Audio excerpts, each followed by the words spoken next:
Namo Narayan, everybody. This is Sn Shivani for yoga views for the 24th of July, which is the full moon. Although in mountain time, it's actually 8:30 or 8:27, if we're going to be specific, on the 23rd of July, on Friday, the 23rd of July, Mountain Standard Time, which is 2:27 a.m. GMT.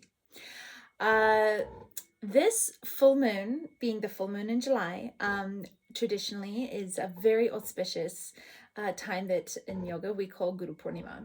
And it is the day of the year where we express incredible gratitude to the light beings, light bearers, the gurus, both seen and unseen. And it's a real time of gratitude, but of humility and of acknowledging that you're not doing this alone. Like, there's a lot of grace and a lot of support, which I think is really interesting, because especially this year, the full moon, the moon is in Aquarius, which is the collective, which is the people, and the sun is in Leo, which is the ego. So as we come into this full moon, we've really got this expression of this multi-dimensional paradigm between me and we, and I think it's going to be really interesting, because this is the paradigm shift that we're moving from the third dimension, which is very egocentric, capitalistic, consumeristic, me above all, and moving into the more fifth dimensional experiences of the collective and interconnectivity, and understanding that we are not separate, we are actually part of a whole, and the foundation of that is love, whereas the foundation of the third is faith, and material, money, things like that. So as we come into this full moon and we celebrate Guru Purnima, the full moon of the light bearers, it's going to be a really beautiful opportunity to act, to express our gratitude for the interconnectivity, for the guidance, for the grace, for the light bearers, for the Guru Tattva, the aspect of self that is in fullest potential, and I think it's gonna be super tangible. I think that the opportunities are gonna be super tangible, like actually having to anchor those concepts into the third dimension, like actually act on it, not just theorize about it.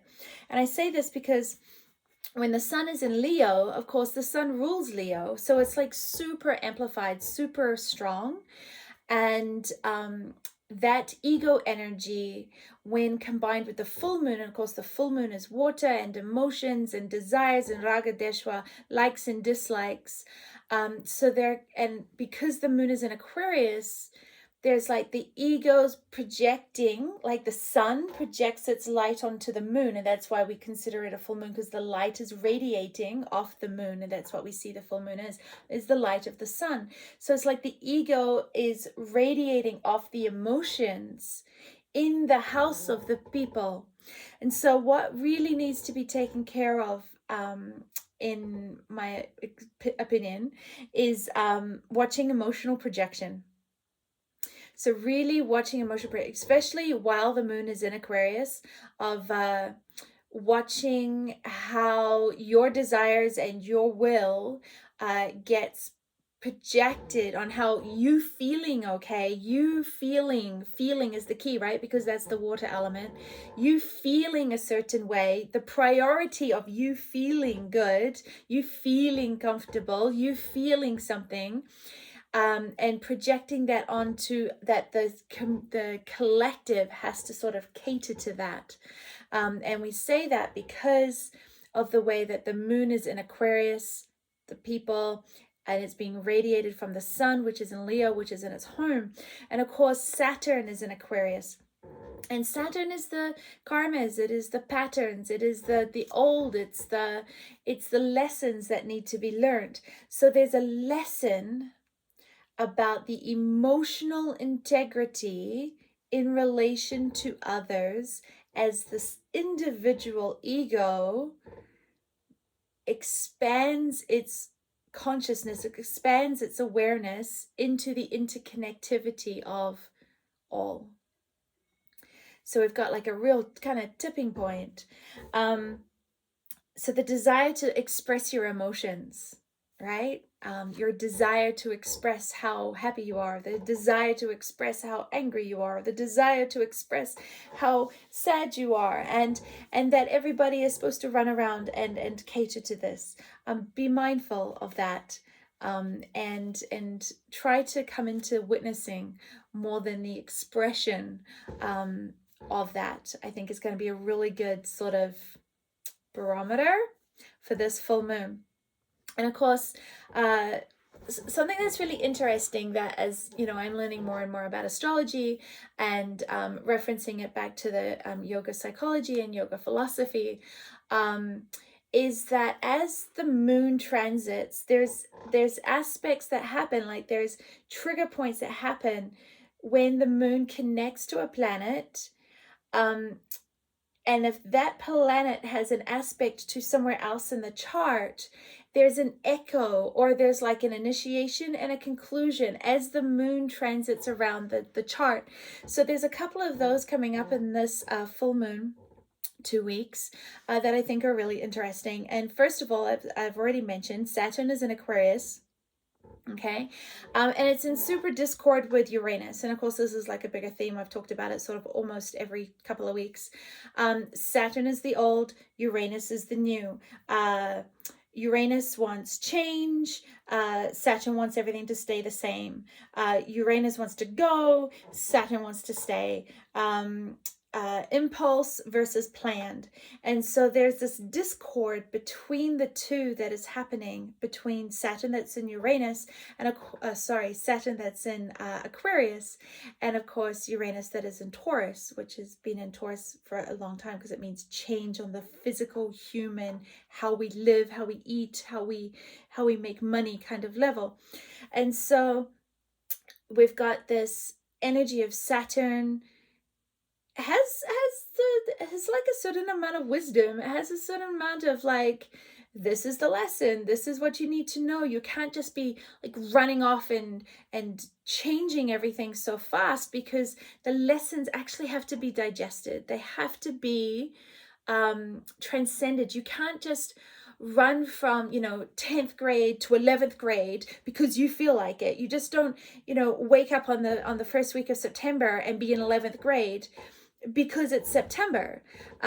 You actually have to graduate 10th first. And so that's what Saturn is. Saturn gives us the exam. Saturn gives us the lessons, the karmas that have to be digested. But in that wisdom of the digestion of learning these lessons, we become the people that can see where the change needs to be. Right? It's not an intellectual jump. It is a journey, because the person who needs to learn the lesson is not the same person who can make the change.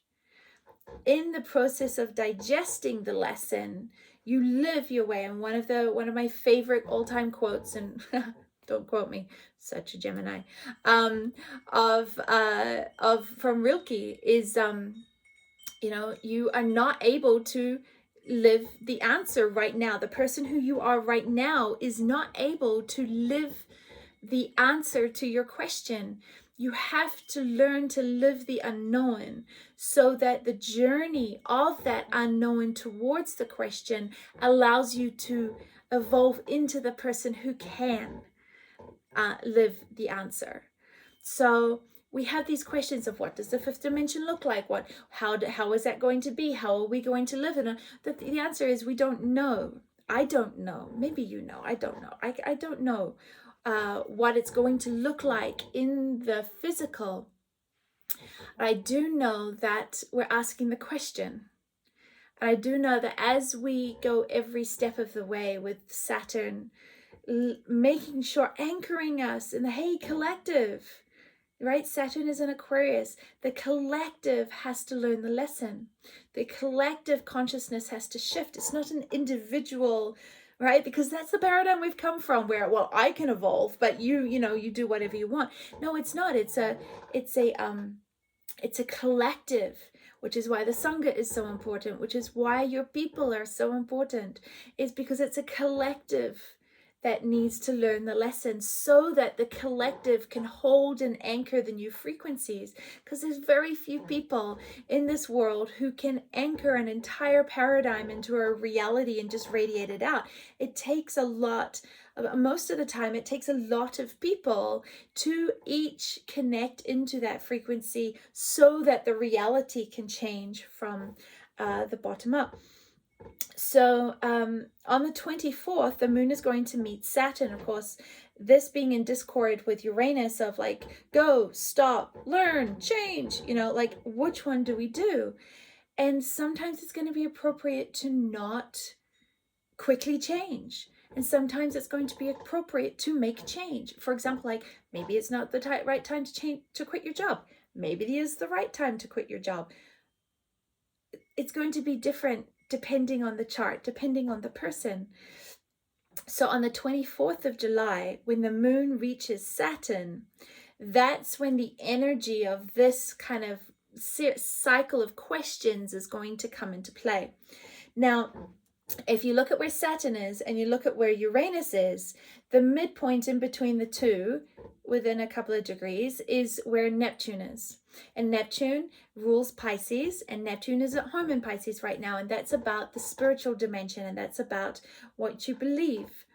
And so it's the balance point of perceiving what is happening from the spiritual perspective. Almost will help take you out of the push me pull you of the Saturn and the Uranus.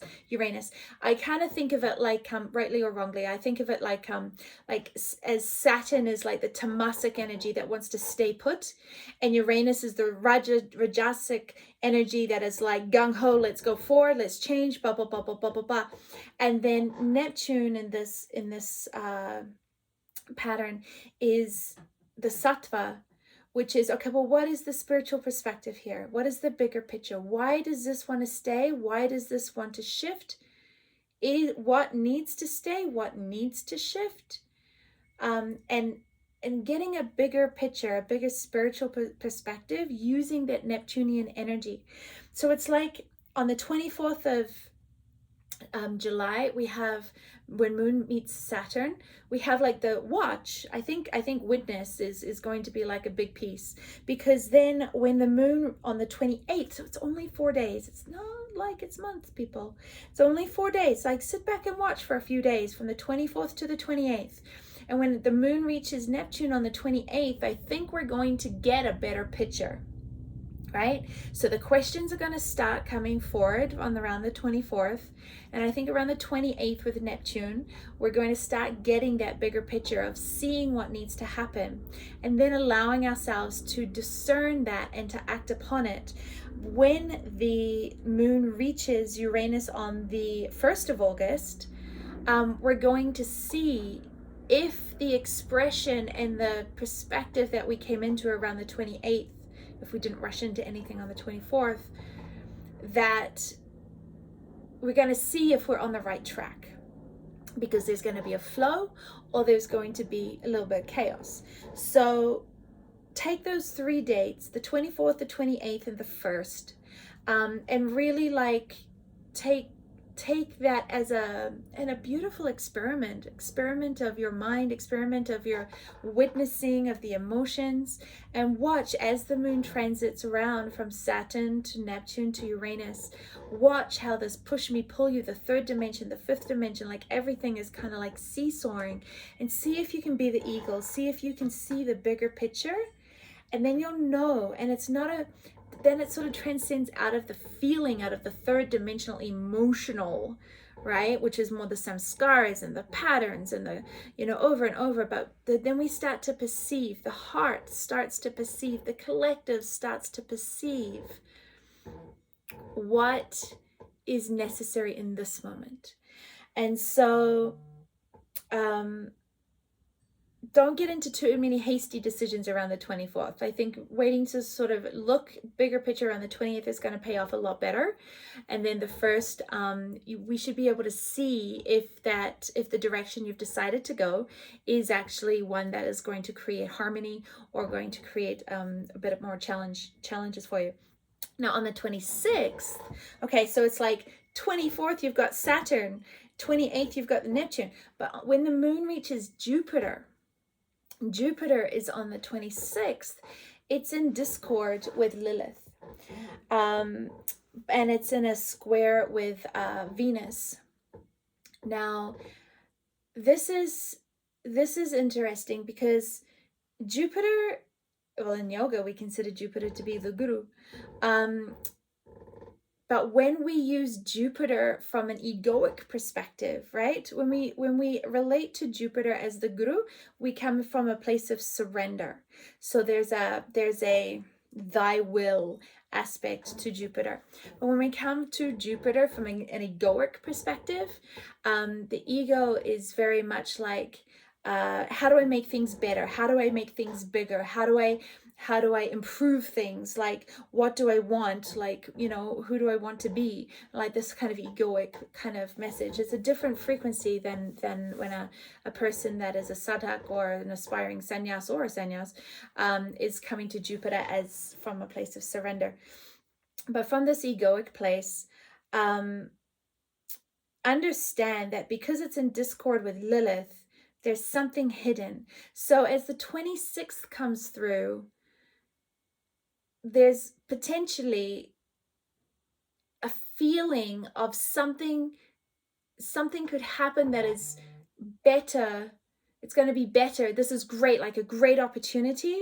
But just understand that because it's in discord with Lilith, it could almost be too good to be true. And because it's squared with Venus, and Venus rules Taurus, and in Taurus we have Uranus, and that's wanting change. And so understand, like, just kind of hold your horses again, 24th, 25th, 26th, hold your horses a little bit, and see what is coming through, because whatever Jupiter is kind of promising, there's something there, whether it's a motivation, like something might look beautiful and like it's really what needs to happen, but the motivation behind it may be from a wounding. The motivation behind it may be from a shadow, and therefore the manifestation of it can be distorted, even if the intention of it is pure. Okay? So be careful of what the desires are. Be careful of what is the motivation behind this desire, behind this opportunity, and sort of take that, because on the 2nd of August, right? Remember, on the 1st of August, Uranus is going to let you know whether or not you are stepping into the right change, because on the 2nd of August, the moon's going to reach Lilith, and there's a good chance that you'll potentially start to see what is, you'll be able to see what is being hidden. And then of course it's going to manifest, after the new moon, when the moon gets round to Venus again, and to see whether or not you are moving towards love, or if you have been, I don't know, what's the word? Sort of bedazzled by promises. So it's kind of like a little bit of a test. It feels like what hasn't felt like a test this year, right? And that's how I'm feeling particularly. This month, this 2 weeks, the full moon to the new moon in particular, there needs to be a lot of grounding. And because there's so much Aquarius energy, because this full moon is in Aquarius and the new moon is going to be in Aquarius also, that it really is an opportunity to embrace the collective. So as you come into Guru Purnima on the 24th or the 23rd of July, really think about what if you surrender, what are you surrendering? And to what are you surrendering? Because especially in the West, the concept of surrender gets quite distorted because of the way that the Western mind works. I myself have had to have a real journey with the word and with the term and with the concept. So it's a great time, it's a great opportunity to witness the individual desires and how it gets projected onto the collective, and to reorientate to the collective and the self-expressing through that, rather than the self-expressing to the collective. It's from the collective, not to the collective. So it's this 2 weeks is really a reorientation, and then it's going to be a reorientation from the past to the future, from the stable to the change. But there's lessons to be learned, especially around with Jupiter and desires and promises of grandeur and things that are hidden, and there's a lot of energy still, and will be right through to, I believe, sort of 2023, around power over versus power within, and understand that surrender is a real alignment to power within. So this is my feelings on the next couple of weeks. Happy Guru Purnima. May your days and your nights always be guided by the light bearers, and with incredible gratitude to all of those light bearers that are supporting, sustaining, inspiring, and blessing all the souls that have said yes to this incredible opportunity of being alive here and now. There we are. Naman Narayan. We will talk to you soon.